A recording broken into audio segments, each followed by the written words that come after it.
So, one of the things that we're going to have, and it may be something that you do from time to time if you happen to get a Raspberry Pi that has a bad card in it, or maybe it's gotten a bunch of junk on it and you want to just kind of start over. Or you've got a bunch of new ones in here because I don't recommend that we necessarily have the kids having to make their own cards because they're going to have or you're going to have a computer of some type, either a Windows, a Linux, or a Mac, to actually make the card that goes into the Raspberry Pi. So what we're going to do now is take a look at, so we're on raspberrypi.org, so you can see the name up here as far as how to spell it. We're going to go ahead and go to downloads.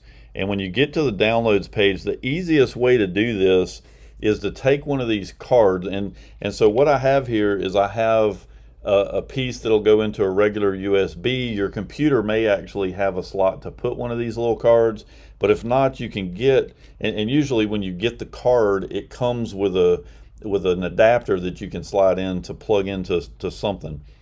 But you got to get it plugged into your computer so that you can actually use it. And so what you're going to do is you're going to plug this in, and I'm just going to plug it into a device I've got over here.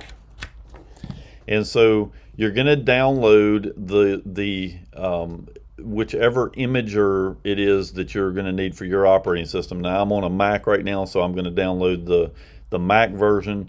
Once you download it, you're going to run it, and it's going to open up a form that looks kind of like this. And so all we're going to do is we're going to choose the OS. And so here we're just going to choose the 32-bit version of Raspberry Pi OS. And then once you choose that, it's going to say what card do you want to format. So you're going to pick the card that we want to format with that. Now we probably want to try to get a 64, 32 or a 64 gig card to do these so that the kids have got enough room to save things on the hard drive so that they can work with it a little bit better. But in this example, I've got a much smaller drive. But you choose the card and you just simply hit the right button here, and it'll take it 5 or so minutes to get everything written and formatted to the card. But once you get it done, it comes up and tells you that it's finished with that card. You can unplug it from the device and plug it into the Raspberry Pi so that you can get started, or the kids can get started using the computer.